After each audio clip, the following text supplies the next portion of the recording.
Thank you for joining our webinar series on culinary medicine. We are glad to share useful materials and information for your reference. Culinary medicine is the art of cooking for health.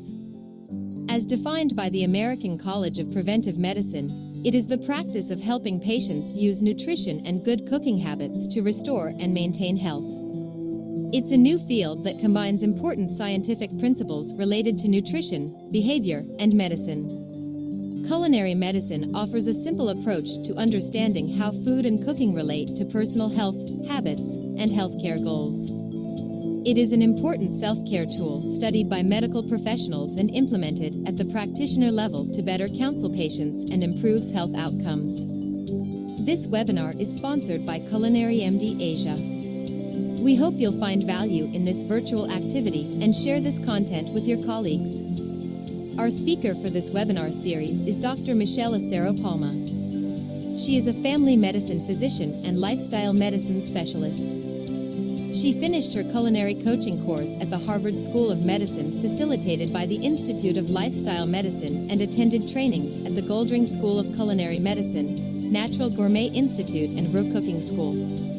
Having a passion for utilizing cooking to encourage healthy eating habits in her patients, she developed the first training design and curriculum on culinary medicine in Asia that was launched in 2016 and is now utilized in many different educational platforms. The course was designed for clinicians, coaches, chefs, and other practitioners to explore the vast benefit of nutrition prescription and translate them into the kitchen to yield healthy versions of staple foods, mainly from plant-based sources. She developed the Doctor's Teaching Kitchen to provide a conducive venue for nutrition coaching and culinary medicine skills development. Ladies and gentlemen, please give your undivided attention to Dr. Mechelle Acero Palma. Okay, good afternoon, everyone. I'd like to thank you all for joining our webinar today. The Culinary MD team is really excited to have over 700 registrants for this webinar series.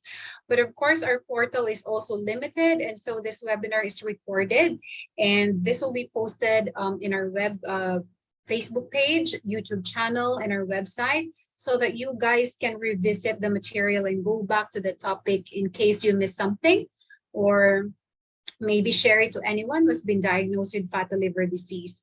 Later, we will know how this chronic condition has affected a significant number of population, and we will also answer the question on why do we need to treat fatty liver disease before it's too late.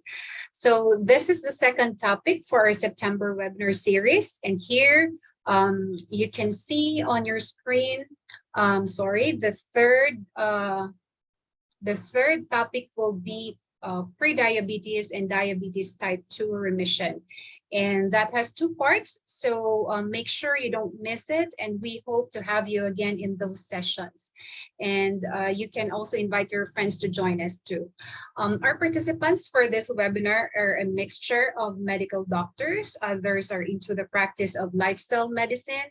We also have allied health professionals here, health coaches, and of course, our patients, their caregivers, and maybe others just joined because they want to learn how lifestyle and culinary medicine can be of use in the prevention and management of chronic diseases like fatty liver disease or acid reflux disease. That was our topic in our past webinar. If you missed that session, you can go visit our website and look for the free resources where you can find a bunch of recorded webinar sessions. Some of our students here, some of our participants here, are students in culinary medicine, and would like to welcome you again in this live virtual session. We hope you are enjoying your online modules and materials. We have over 8,000 students enrolled in culinary medicine course already. So most of them have started with free course. And if you have not signed up yet for that course, then you've got to visit our website and grab those free resources. Others are actually taking up the basic course, which is open to anyone who wanted to learn more about how food interplay with lifestyle and risk factors for chronic disease, and how to translate this knowledge into food preparation skills and develop a passion on healthy cooking and do it in their own kitchen. Others are actually taking the professional course in culinary medicine, which is leading to a certification to become a culinary medicine specialist. So culinary medicine specialists are part of the collaborative team who provide lifestyle-related coaching programs to patients managed by lifestyle medicine specialists. So these are the patients who are diagnosed with chronic conditions such as fatty liver disease, diabetes, heart disease, cancer, and obesity. Again, to those of you who just learned about us and just joined us the first time, you may always visit our website. It's culinarymd.org and take advantage of the free resources. And we hope they can be useful as you begin your journey to healthy lifestyle modification through culinary medicine. Our end goal here is to encourage individuals to prioritize home cooking as it is proven to decrease the risk for chronic diseases that we have mentioned earlier. So we are actually celebrating our 7th year anniversary. And so the Culinary MD team is giving out limited slots of 80% scholarship grant to anyone who is interested to have training in and certification in culinary medicine. So we are actually giving away free hardcover copy of Culinary Medicine Handbook when you register for the professional course. So visit our website and our Facebook page for details so you can send direct message to our team so that they can assist you. So this webinar is also part of the community-based lifestyle medicine advocacy of the Philippine College of Lifestyle Medicine, or PCLM. This is where you can find doctors who are providing lifestyle intervention programs for patients. And these doctors are trained, certified through the Philippine College of Lifestyle Medicine, which is an affiliate specialty society of the Philippine Medical Association under the division of the Philippine Academy of Family Physicians. Yes, you've heard that right. Lifestyle medicine is a new medical specialty where physicians utilize lifestyle intervention for the prevention, treatment, and reversal of some chronic diseases. So for physicians, allied health professionals, and health coaches who are joining us today, I'd like to take this chance to invite you to join the upcoming 6th annual conference of the Philippine College of Lifestyle Medicine. So that's coming up in December 4 to 6. You can visit the PCLM website for more information. All right, so this webinar will provide an overview of the evidence-based lifestyle and diet modifications that can be helpful in the treatment, reversal, and resolution of fatty liver disease. So this is a quick outline of what we'll discuss for this session. We will first define fatty liver disease. We'll discuss on the predisposition and behavior that plays a role in disease initiation. We'll also discuss on the disease impact, the burden of fatty liver disease, and the development of hepatocellular carcinoma. And of course, this session will be focusing on how do we treat patients with fatty liver disease through lifestyle intervention, dietary prescriptions, and weight loss. And then we'll review existing clinical trials on the available therapeutics for fatty liver disease. Okay. So non-alcoholic fatty liver disease is actually the umbrella. So it is the steatosis or fatty changes or infiltration seen on imaging or histology. So fatty liver is actually a common incidental finding in routine abdominal ultrasound. And this is often taken for granted in clinical practice. So all we really need to have to be diagnosed with fatty liver disease is greater than 5% fatty infiltration in the liver. So, but in a simple fatty liver, there should be no injury in the form of inflammation or ballooning. So, but in non-alcoholic steatohepatitis, let's call it NASH for short, this is the more aggressive form of fatty liver disease. That's about 20% of all fatty livers. Okay, so in NASH or non-alcoholic steatohepatitis, there's over 5% fatty infiltration, but there is cellular injury. in the form of inflammation and hepatocyte ballooning with or without fibrosis. So this is where people with fatty liver disease can actually get into trouble. This is the reason why we wanted to address fatty liver disease the soonest we can. So here we can see a normal liver there, and then next is the fatty liver, and you can see it's yellowish. And this is about 25 to 30% of the general population, which actually varies around the world. So this research setting in this paper was based on 8 million patients all over US, Asia, Europe, Middle East, and South America. Then they found out that about 20% of the people who have fatty liver has steatohepatitis or NASH. Remember, that's the aggressive form of the disease. And of those patients with NASH, 15 to 20% of them have progressed to liver cirrhosis, right? And this is about 5 to 10 years. And you don't want your fatty liver to progress to liver cirrhosis, okay? So all these patients who have fatty liver have increased risk of cardiovascular disease, cancer, and other diseases, including sleep apnea and chronic kidney disease. And this is because fatty liver is a multi-system disease. So here's the documented burden of fatty liver disease worldwide, which is about 6% of the total population, and Philippines is no exemption. So they've also found a correlation with the incidence of overweight and obesity and the increasing number of fatty liver disease. So that means the obesogenic environment we have is somehow increasing the risk of fatty liver disease. So the Asia Pacific region actually accounts over 60% of the liver-related deaths as documented in year 2015. And the prevalence is predicted through variations in genetic background, nutrition intake, physical activity, the lifestyle, and the sedentary behavior. So this is a horrifying statistics, right?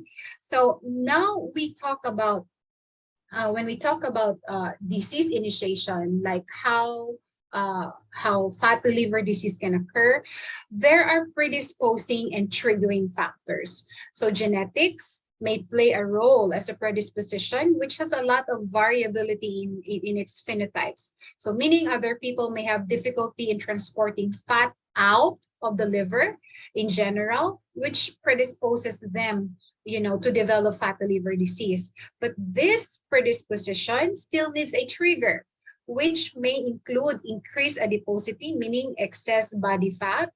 Some drugs can also trigger fatty liver disease. Systemic inflammation in general can also trigger fatty liver disease. And what's important to remember is that genetics may literally determine the predisposition to develop fatty liver disease, but that does not indicate that fatty liver disease will definitely develop. It needs a trigger, okay? It needs a trigger. Now, in this paper, they have identified specific causes of fatty liver disease. And since we are talking about metabolic associated fatty liver disease, we can see here that overweight, obesity, type 2 diabetes are identified causes. And of course, fatty liver is also found among metabolically unhealthy normal weight subjects. That's why even when the BMI is normal, we still look at the waist circumference because we're looking for abdominal adiposity or central obesity as one of the many risk factors for fatty liver disease. And here we can see the major risk factors for metabolic fatty liver disease. Again, you can see there top of the line: overweight, obesity, central obesity, type 2 diabetes, high blood cholesterol, high blood pressure, metabolic syndrome, insulin resistance, dietary factors, and sedentary lifestyle. Now, I'd like to highlight high calorie diets in saturated fats and cholesterol, soft drinks, high in fructose, and high processed foods. So looking at how calorie dense the food could be would really depend on how the food was processed. Okay, so in this figure, you can see how specific types of food and the calories that comes with it can make us full, okay? So the highly processed and animal-centric the food is, the higher the calorie, the lower the satiety. Now, the more whole food plant-based we eat, the lesser the calories and the higher the satiety or feeling of fullness. So that's why we always say in lifestyle medicine and culinary medicine, we can eat more and weigh less, right? So with whole food plant-based diet. So now we can see in the evidences, that behavior is the most important aspect in the initiation of fatty liver disease. And weight gain due to excess dietary intake of calories and sedentary lifestyle are the key components in the development of obesity, insulin resistance, high cholesterol, which are actually critically linked to end organ disease such as fatty liver disease and cardiovascular disease. Now, we know there's so many reasons why people are unable to engage and sustain healthy lifestyle changes. We also know that lifestyle modification entails behavior change, and it's one of the trickiest factor to work on when managing chronic diseases like fatty liver disease. Eating behavior, for example, has a multifactorial inclination, which may include cultural, familial, and personal factors, right? So behavior is never changed overnight, and it is always a continuous process. Other people may quickly change in just a bit, but others may take it slowly but sustainable. So whenever possible, assessment by clinicians may really help expose the behavior underpinnings of disease initiation, specifically for fatty liver disease. And this is where a collaborative team approach to disease management can come in. Say, an internist can refer fatty liver disease patients for weight loss and lifestyle intervention program, which is done by lifestyle medicine specialists. And lifestyle medicine physicians actually work with nutritionists and culinary medicine coaches to implement lifestyle interventions for fatty liver disease treatment and reversal. So, to simply describe the pathogenesis of fatty liver disease, you have a predisposition, right, which is more of a genetic factor. Then there is a disease initiator, which will lead to fatty liver disease development. So we have this perpetuating mechanism, including behavior, the gut microbiome. We will be discussing more about the gut microbiome when we get to this webinar topic in the future. So please watch out for that. The disruption of the microbiome leads to activation of inflammation cascade, resulting in liver cell death and, of course, fibrosis. But it's even more important to know the restorative mechanisms, because this is what we want patients with fatty liver disease to understand, right? So there is a great chance for the liver to regenerate and reverse its condition. And this is because of these natural restorative mechanisms in the liver. How to achieve this will come in the next slides, okay? So depending on the management that we doctors would give patients and the dedication of the patient on whether to intervene with the perpetuating and triggering factors and work on the restorative potential of the liver, then there could be resolution of fatty liver disease. Again, depending on how intensive the management, compliance, and adherence would be, the disease can remain non-progressive. And or if we do not offer management to fatty liver disease and the patients don't really mind improving anything in their lifestyle, then we already discussed earlier that the simple fatty liver disease can progress to a more aggressive type and even end up with cirrhosis, which may require liver transplant or progress to liver cancer. So here, I'd just like to share this algorithm in the diagnosis and management of fatty liver disease. This is a guide we use as we approach our patients in our clinics. And this is pretty much a summary of what we have already discussed, but just to show you that in this algorithm, the initial therapeutic option is lifestyle modification and exercise. It's just right there. So now, how about the current pharmacologic treatment? There is still a limited data, as we can see, on pharmacologic approach to the more aggressive form of fatty liver disease, which is NASH, as we call it earlier. But literatures are actually pointing to pioglitazone and vitamin E, which are already included in the algorithm that I have showed you earlier. And of course, the essential phospholipids. These are extracted choline from soybean, which is routinely prescribed. And this is proven effective in the treatment of patients with fatty liver disease. You know, we usually prescribe this as supplementation to patients with fatty liver disease. And in this systematic review and meta-analysis, it was concluded that lifestyle modifications are effective treatment of fatty liver disease. Dietary and exercise changes combined are superior to these interventions alone, improving the metabolic parameters and liver function test. Actually, there are two literatures that have demonstrated a dose-response relationship in lifestyle modification and fatty liver disease resolution or reversal. So this lifestyle intervention includes calorie restriction, of course, to achieve a specific percentage of weight loss, physical activity, and alcohol consumption. Another analysis of data from 4 randomized studies showed the association of histological improvement in the liver in response to certain percentage of weight loss. So here, let's look at this closely. In as low as 3% weight loss, 35 to 100% of patients have shown resolution in the fatty infiltration of the liver. That's wonderful, right? And at 5% weight loss, 41 to 100% of patients showed improvement in the ballooning and inflammation, which are markers of liver cell injury, right? As we have discussed earlier. And at 7% weight loss, 64 to 90% of patients achieved resolution of their non-alcoholic steatohepatitis. So that means this is the aggressive form of fatty liver. Remember? So this is amazing. And not only that, even patients who already had liver fibrosis, meaning some liver cells have died already.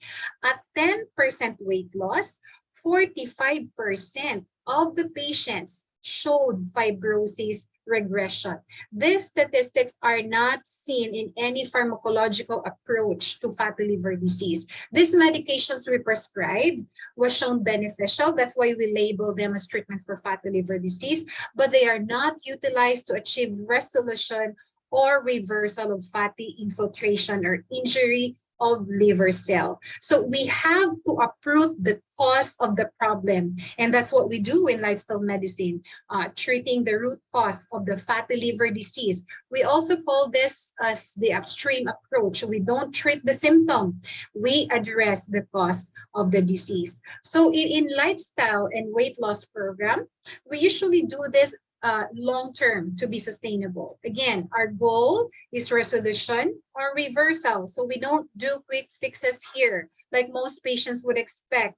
The liver needs time to regenerate, and we support that largest organ in our body to achieve resolution. We usually run a 1-year program for patients who have extrahepatic manifestations of fatty liver disease, such as cardiovascular disease, hypertension, high blood cholesterol, metabolic syndrome, prediabetes, or type 2 diabetes. We usually begin with information session, orientation, and then screening. So this is where we assess our patients before we customize a lifestyle intervention. So the program includes behavior change strategies. We also include medical nutrition and culinary medicine. Of course, the goal is to lose certain percentage of the weight, so there's a calorie restriction. But again, we use this principle of eating more and weighing less through whole food plant-based diet, and we can achieve this by slowly transitioning from a highly processed meat-centric plate to a whole food plant-based centric plate. So this is one of the goals for that 1-year program.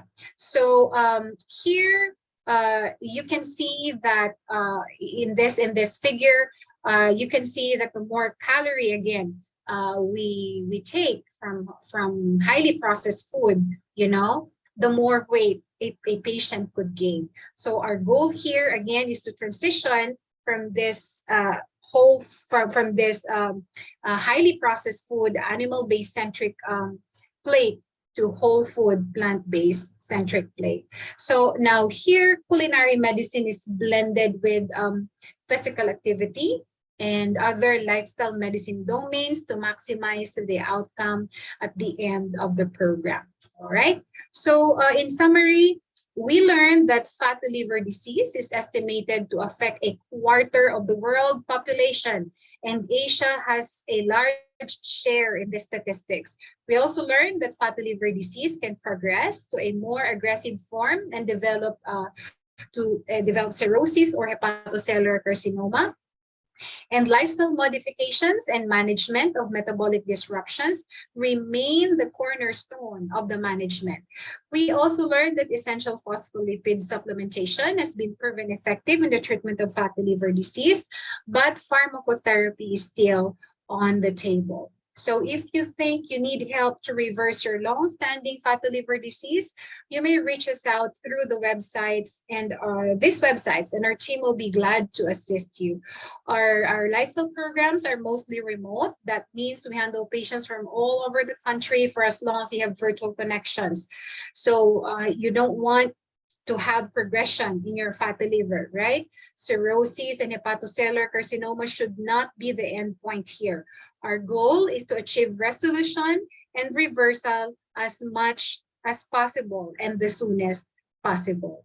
Okay, so again, thank you so much for joining us. We hope to have you again in our next live webinar as we talk about the mother of many types of diseases. We'll explore how prediabetes and diabetes can actually result to complications, to end organs, and of course, focus on how we can possibly achieve remission in diabetes. So again, you can visit our website if you have not done so already. We have free resources you can enjoy.